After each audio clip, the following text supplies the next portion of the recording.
नमो तस् भगवतो अरहतो सम्मा सम्बुद्धस्स। नमो तस् भगवतो अरहतो सम्मा सम्बुद्धस्स। नमो तस् भगवतो अरहतो सम्मा सम्बुद्धस्स। भूतं शरणं गच्छामि, धम्मं शरणं गच्छामि, संघं शरणं गच्छामि, द्वितीयं तृतीयं बुद्धं शरणं गच्छामि, धम्मं शरणं गच्छामि, संघं शरणं गच्छामि। इति पिसो भगवा अरहं सम्मा सम्बुद्ध विद्याचरण संपन्नो सुगतो लोकविदु अनुत्तरो पुरुषधम्म सारथि सार्था देवमनुष्यानं बुद्धो भगवन्।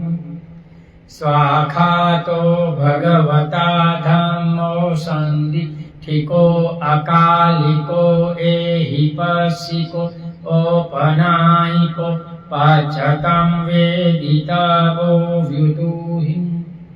सुपटिपन्नो भगवतो सावकसङ्गो उजुपटिपन्नो भगवतो सावकसङ्गो न्यायपटिपन्नो भगवतो सावकसङ्गो सामितिपटिपन्नो भगवतो सावकसङ्गो।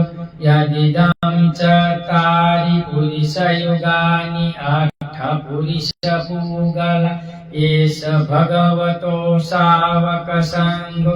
आहुणेयो बाहुणेयो दक्षिणीयो अंजलिकर।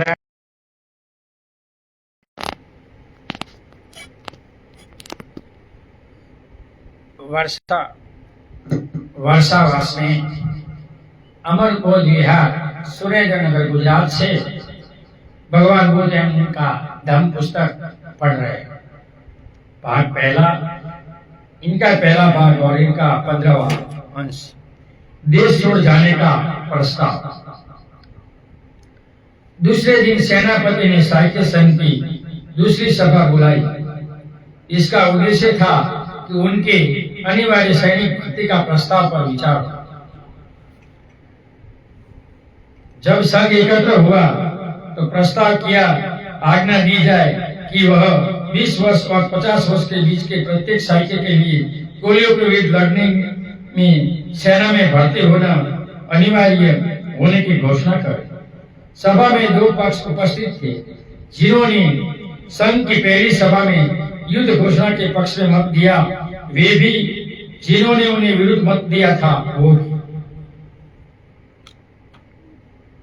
जिन्होंने उनके पक्ष में मत दिया था उनके लिए सेनापति का प्रस्ताव स्वीकार करने की कोई कठिनाई नहीं थी।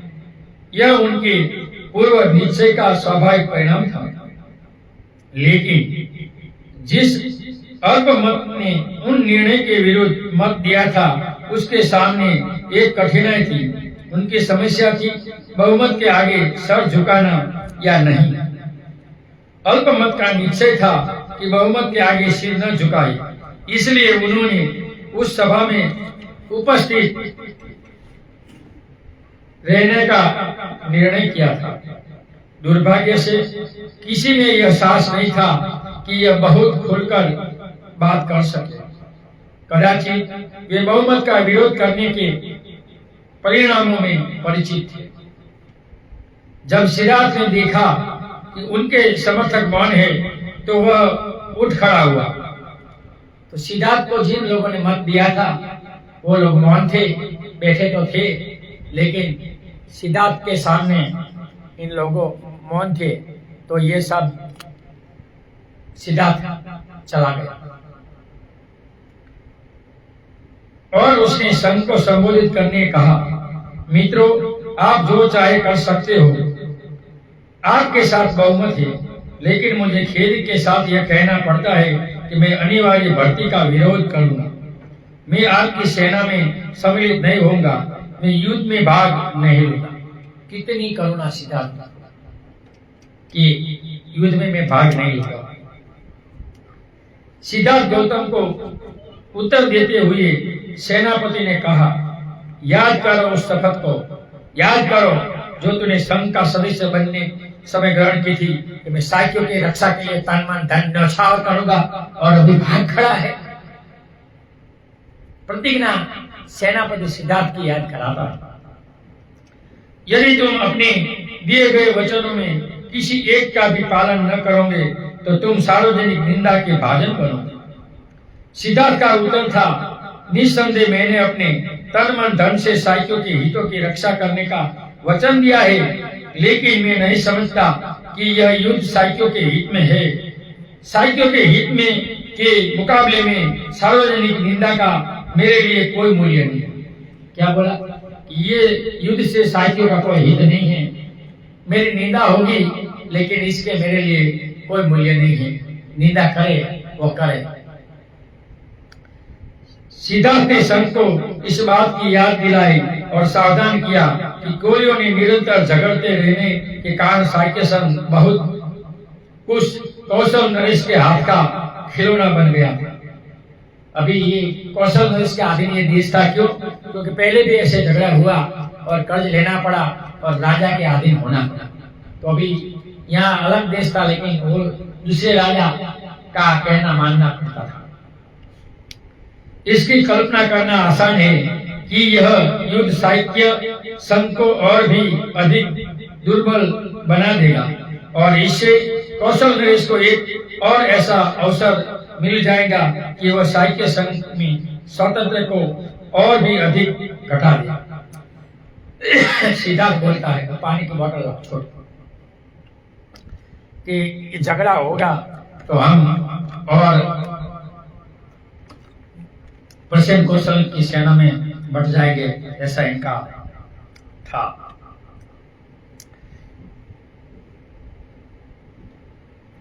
सेनापति को क्रोध आ गया। वह बोला, तुम्हारा यह भाषण कौशल तुम्हारे किसी काम का न आएगा। तुम्हें संघ के बहुमत के सामने सिर झुकाना होगा। शायद तुम्हें यह बात का बहुत भरोसा है कि कौशल नरेश की अनुमति के बिना संघ अपनी आज्ञा अवहेलना करने वालों को फांसी या देश निकाल जाने की सजा नहीं दे सकता। बोला, राजा तो जो करे वो करे, लेकिन हमारे पास जो सत्ता है इनका हम उपयोग करेंगे, मुझे पता होना चाहिए सिद्धार्थ। और यदि इनमें से कोई भी एक दंड तुम्हें दिया जाए तो कौशल नरेश इसकी अनुमति नहीं देंगे। लेकिन याद रखो, संघ तुम्हें अपने अनेक तरीकों से दंडित कर सकता है। संघ तुम्हारे परिवार के सामाजिक बहिष्कार का निर्णय कर सकता है और संघ तुम्हारे परिवार के खेतों को जब्त कर लगा। सिद्धार्थ ने समझ लिया कि यदि उनके टोलियों के विरुद्ध युद्ध घोषणा करने के प्रस्ताव का अपना विरोध जारी रखा तो उससे क्या क्या दुष्परिणाम हो सकते हैं। सिद्धार्थ सोचने लगा, अगर मेरे माता पिता का खेत ले लेंगे तो सब दुखी हो जाएंगे।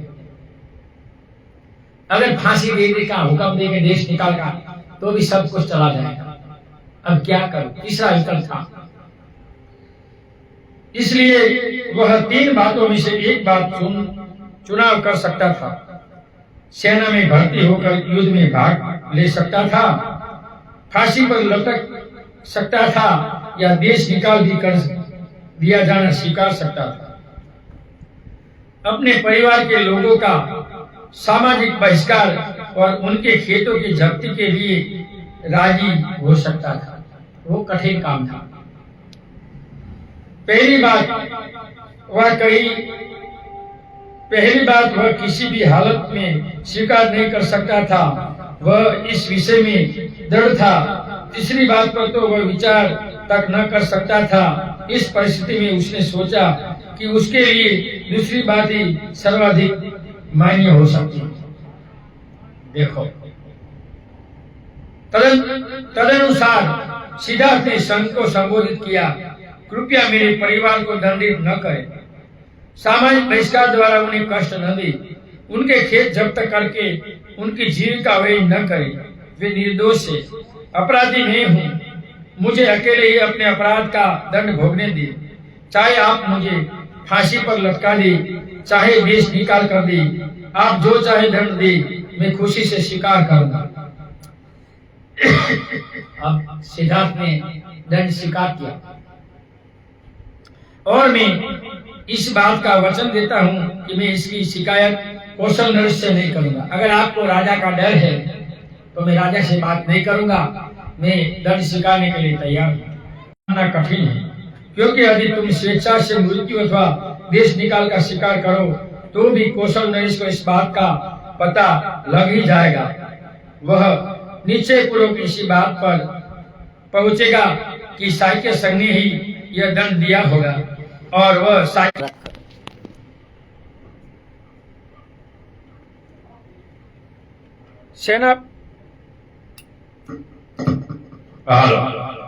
सेनापति बोला, तुम्हारी बात मानना कठिन है, क्योंकि यदि तुम स्वेच्छा से भी मृत्यु अथवा देश निकाल का स्वीकार करो तो भी कौशल नरेश को इस बात का पता लग ही जाएगा।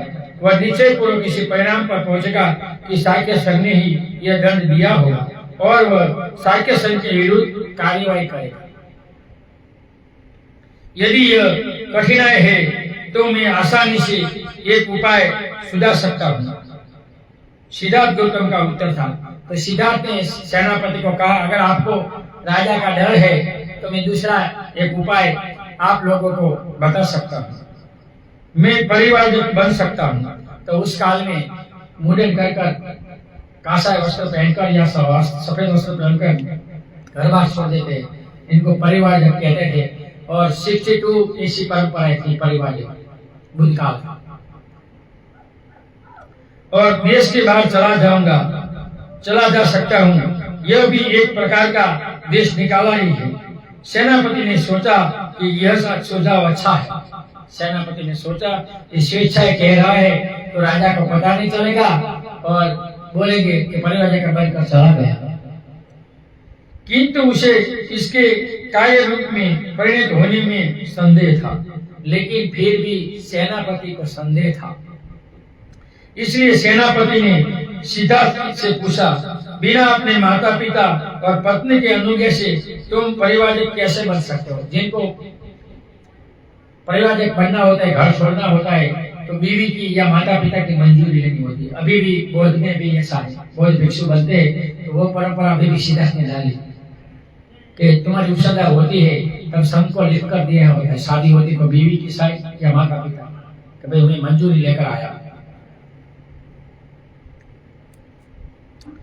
सिद्धार्थ ने उस विश्वास दिलाया उसको, सेनापति को, कि वह परचक अनुमति प्राप्त करने का प्रयत्न करेगा और कहा, मैं वचन देता हूँ कि चाहे अनुमति मिले और चाहे न मिले, मैं तुरंत देश छोड़कर चला जाऊंगा।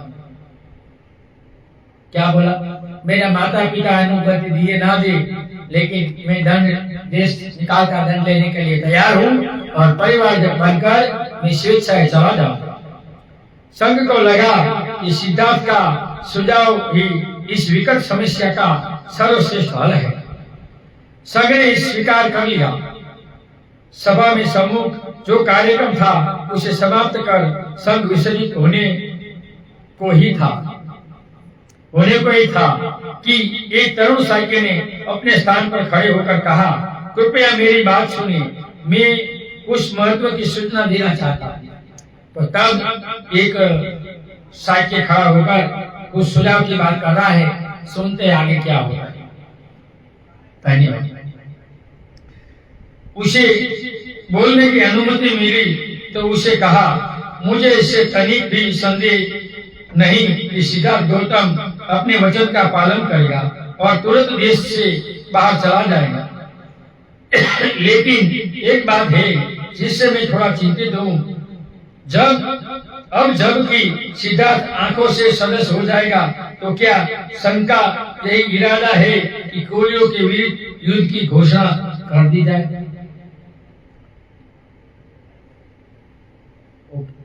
ओके ओके, धन्यवाद।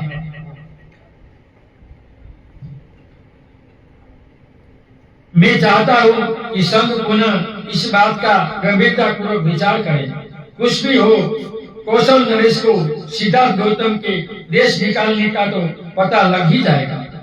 यदि साहित्य तुरंत कोलियों के विरुद्ध युद्ध की घोषणा कर देंगे तो कौशल नरेश समझ जाएगा कि सिद्धार्थ गौतम ने इसलिए देश त्याग किया होगा।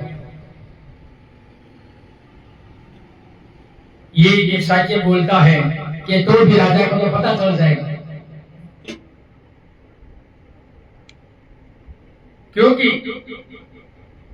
क्योंकि वह कोलियों के विरुद्ध युद्ध छेड़ देने का विरोधी था। इसे हमारे लिए अच्छा न होगा। अब बोलता है कि सिद्धार्थ परिवार को जाने दो और युद्ध मत छेड़ो। जो हम युद्ध छेड़ेंगे तो राजा को पता चल जाएगा और हमें अधीन कर लेगा और दंडित करेगा। संघ में संकट आएगा। इसलिए मेरा प्रस्ताव है कि हमें सिद्धार्थ गौतम को गृहत्याग और कोलियों के विरुद्ध वास्तविक युद्ध छेड़ देने के बीच उस समय को ही गुजार देना चाहिए। क्या बोला कि सिद्धार्थ गृहत्याग करके चला जाए और 5-10 हफ्ते के बाद हमें युद्ध करना चाहिए। तुरंत युद्ध करेंगे तो राजा को पता चल जाएगा और प्रॉब्लम ही प्रॉब्लम आएगी। कौशल नरेश इन दोनों घटनाओं के संबंध में स्थापित कर लेगा। संघ को लगा कि निश्चय यह बात महत्वपूर्ण है, नीति की दृष्टि से यह मान ली जाए। तो सब साहित्य को इकट्ठे हुए और बोला नीति की दृष्टि अच्छी बात है, तो चलो मान ले, युद्ध का थोड़ा विराम कर लेते हैं, ये थोड़े एक हफ्ते तक बन जाए, इनके बाद करेंगे। इसी प्रकार साहित्य संघ की दुखांत सभा समाप्त हुई और उस अल्पमत ने भी जो युद्ध का विरोधी था किंतु जिसके अपनी बात साफ साफ कहने का साहस न था, संतोष की साहस हुई। बहुत अच्छा होगा, उस वक्त युद्ध तो रुक गया, तो इसकी वजह से कदाच युद्ध न भी हो, और नहीं हुआ, युद्ध नहीं हुआ था, रुक गया था। एक अत्यंत भयानक स्थिति में किसी न किसी तरह पार हो गया। तो एक भयानक स्थिति प्राप्त हुई थी, वो स्थिति पार हो गई और युद्ध के विरोधी थे इन लोगों ने इनका अच्छा सांस लिया, तो ये रुका। 17वां विदाई के समय साहित्य संघ की सभा में जो कुछ हुआ उनकी सूचना सिद्धार्थ गौतम को वापस लौटने से बहुत पहले राजा के महल में पहुंच गई। सिद्धार्थ वापस आया, इससे पहले बात राजमहल में पहुंच गई, ऐसा हुआ है, और सिद्धार्थ दंड होकर निकलता है। घर पहुंचने पर सिद्धार्थ गौतम ने देखा कि उनके माता पिता बहुत दुखी थे और रो रहे थे। सुयोधन ने कहा, हम युद्ध के दुष्परिणामों की चर्चा किया करते हैं, लेकिन मैं नहीं जानता था कि तुम इस सीमा तक चले जाओगे। सिद्धार्थ का उत्तर था, मैं भी नहीं सोचता था कि ऐसी स्थिति आ पहुंचेगी। मैं समझता था कि समझाने से साहित्य शांति से समर्थक बन जाएंगे। क्या बोला? मैंने सोचा मैं समझाऊं और शांति के समझ हो जाएंगे, मेरी बात मांगे तो ठीक होगा, लेकिन पिताजी वो बात नहीं हुई। किंतु दुर्भाग्य से सैनिक अधिकारियों ने लोगों को इतना उत्तेजित कर दिया था कि मेरी बातों का उन पर कोई प्रभाव न पड़ा। लेकिन मैं आशा करता हूं कि इतना तो आप समझते ही होंगे कि मैंने कैसे परिस्थिति में अधिक बिगड़ने से बचा लिया। पिताजी, परिस्थिति और बिगड़ सकती थी, लेकिन मैंने परिस्थिति थोड़ी भाप ली। मैं सत्य और न्याय के पथ के विचलित नहीं हुआ और सत्य और न्याय का आग्रह करने का जो भी दंड था, मैंने उनके लिए सिर नहीं झुकाया। मैंने दंड ले लिया, लेकिन मैंने सत्य ही सिखाया। लेकिन सुयोधन इससे संतुष्ट नहीं था। बोला, तुमने यह नहीं सोचा कि इससे हमारे सिर पर क्या बीतेगा, लेकिन इसी कारण तो मैंने प्रवैया लेना स्वीकार किया है। जरा सोचो तो सही, यदि साहित्यों ने सारे खेत जब्त कर देने की आज्ञा दे दी तो उसका क्या दुष्परिणाम होता। अपने पिता को कहता है कि सब खेत ले लेते तो क्या होता, लेकिन वो मैंने नहीं होने दिया। लेकिन तुम्हारे बिना हम इन खेत को रख कर क्या करेंगे। सुयोधन बोला, सारा परिवार ही साक्य जनपद का परित्याग कर देश से बाहर क्यों न चले जाए। मैं तो चाहता था हम सब देश निकाल कर चले जाए, हमें कुछ खेत खलियान नहीं चाहिए। रोती हुई माता प्रजापति गौतमी भी सहमत थी, बोली तुम हम सबको इस प्रकार छोड़कर अकेले कैसे जा सकते हो? तुम तो मेरे कलेजे हो। तेरी माँ ने मरकर मुझे सौंपा था, तो वो क्या सोचेगी कि मैंने तुझे अकेला जंगलों में धकेल दिया। सिद्धार्थ ने सांत्वना दी, माँ क्या तुमने हमेशा क्षत्राणी होने का दावा नहीं किया? क्या ये ऐसा नहीं है तूने वीर होना चाहिए? इसी प्रकार दुखी होना तुम्हारे लिए अशोभनीय। सिद्धार्थ अपनी माता को बोलता है कि तुम तो क्षत्रियाणी हो, क्षत्रियाणी कन्या कभी रोती नहीं है, तिलक लगाती। यदि ये युद्ध भूमि में गया होता और वहीं जाकर मर गया होता तो तुम क्या करते? वो अपनी माँ को सवाल पूछता है। क्या तुम तब भी इसी प्रकार रोती होगी? गौतमी बोली, नहीं, यह तो एक क्षत्रिय के योग्य होता, लेकिन अब तुम तो लोगों से दूर जंगल में जंगली जानवरों के साथ रहने जा रहे हो, एक सन्यासी बनकर, तो क्या हम दुखी नहीं होंगे? हम यहाँ शांत कैसे रह सकते हैं? मैं यही कहती हूँ कि तुम्हें हमें के साथ ले चलो, हम भी तेरे साथ आना चाहते हैं, ऐसा सिद्धार्थ की माँ बोलती। सिद्धार्थ ने प्रश्न किया, मैं तुम सबको कैसे साथ ले सकता हूँ? नंद केवल एक बच्चा है, मेरे पुत्र राहुल का भी जन्म ही हुआ है, क्या तुम इन्हें छोड़कर मेरे साथ आ सकती हो? तो सिद्धार्थ ने कहा, नंद इनका भाई छोटा है और इनका बेटा भी का जन्म हुआ है, ये सब कैसे छोड़ सकते? गौतमी का संतोष न हुआ। उनका कहना था, हम सब साइक्यों का देश छोड़कर कौशल नरेश की अधीनता में रहने के लिए कौशल जनपद में जा सकते थे, क्योंकि वो हमारा राजा है, हमें जानता है, वो हमें सहयोग दे सकता है, ऐसा इनकी मां को सूझा। सिद्धार्थ ने आपत्ति की, लेकिन मां साइक्य क्या कहेंगे? क्या वे इस देश को न समझेंगे? फिर मैंने वचन दिया है कि मैं वचन या कर्म से कोई ऐसी बात न करूंगा कि जिससे कौशल नरेश को मेरी प्रवृत्तियां का यथार्थ कारण न हो सके। वो अपनी मां से कहता है कि मैंने ये क्यों किया। वह यह सही है कि मुझे अकेले जंगल में रहना होगा, लेकिन कोलियों के विरुद्ध लड़ाई में हिस्सा लेने और जंगल में रहने, इन दोनों में से अधिक श्रेयकर क्या है? इस बीच सुद्धोधन ने प्रश्न किया, लेकिन इतनी जल्दी किस लिए? साइक्य संघ ने अभी कुछ समय के लिए लड़ाई को स्थगित कर दी, युद्ध नहीं करेगा, तो तुम 2-3 दिन बाद जाओ, अभी क्यों जा रहे? हो सकता है कि युद्ध कभी न छेड़े, युद्ध बंद हो गया तो तुम वहीं रह जाओ, नहीं जाना है। तुम अपनी प्रवैया भी क्यों स्थगित नहीं करते? हो सकता है कि साइक्य संघ तुम्हें यहाँ बने रहने की अनुमति दे। इनका पिता समझाता है कि मैं संघागार में जाकर समझाता हूँ, कुछ हो सकता है। सिद्धार्थ को यह विचार सर्वथा नापसंद था, इसलिए उसने कहा, क्योंकि मैंने प्रवोजित हो जाने का वचन दिया है, इसलिए साइक्य संघ सभी कोलियों के विरुद्ध युद्ध छेड़ना स्थगित कर दिया है, इसलिए प्राण जाए पर वचन न जाए, मैं अपना वचन निभाऊंगा। क्योंकि इनकी आगाही भी थी कि ये सन्यासी बनने वाला है। यहाँ संभव है कि मेरी प्रवृत्तियां ग्रहण कर लेने पर साइक्य संघ अपनी युद्ध घोषणा को वापस ले ले, किंतु यह सब कुछ मेरे प्रवृत्तियां के ले लेने पर ही निर्भर करता है। अगर मैं प्रवृत्तियां नहीं करता तो युद्ध भी हो सकता है। मैं प्रवृत्तियां ले लूंगा, इसलिए युद्ध वापस छूटा है। मैंने वचन दिया है कि मुझे उसे अवश्य पूरा करना चाहिए। वचन भंग का बड़ा बुरा परिणाम हो सकता है, हमारे लिए भी और शांति पक्ष के लिए भी। माँ, अब मेरे मार्ग में बाधक न बनो, मुझे आज्ञा दो और अपना आशीर्वाद दो।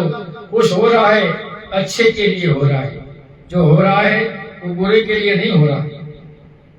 गौतमी और सुशोधन मूक रह गई। तब सिद्धार्थ यशोदा के कमरे में पहुंचे। उसे देखकर सिद्धार्थ ने मुंह से वचन नहीं निकला। वह नहीं जानता था कि क्या मेरे और कैसे कहे।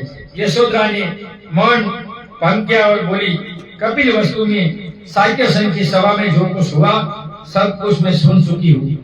आपने जो निर्णय लिया वो अच्छा निर्णय है। सिद्धार्थ ने पूछा, यशोदा मुझे बताओ कि तुम मेरे प्रवचित होने का निश्चय कैसा लगा? सवाल पूछता है सिद्धार्थ अपनी पत्नी से। सिद्धार्थ समझता है कि शायद यशोदा बेहोश हो जाएगी, किंतु मेरा कुछ नहीं, ऐसा कुछ नहीं हुआ।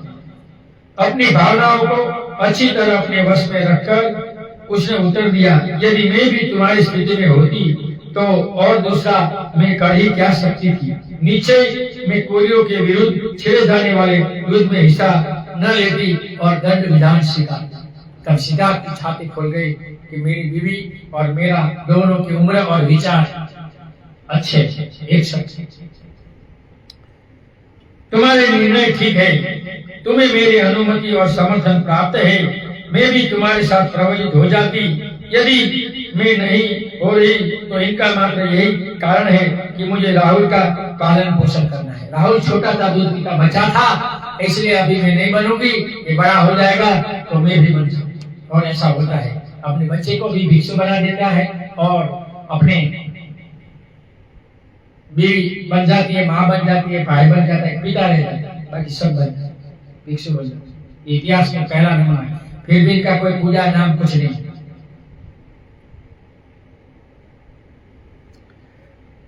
अच्छा होता यदि मैं ऐसा न हुआ होता, लेकिन हमें वीरता पूर्वक स्थिति का मुकाबला करना चाहिए।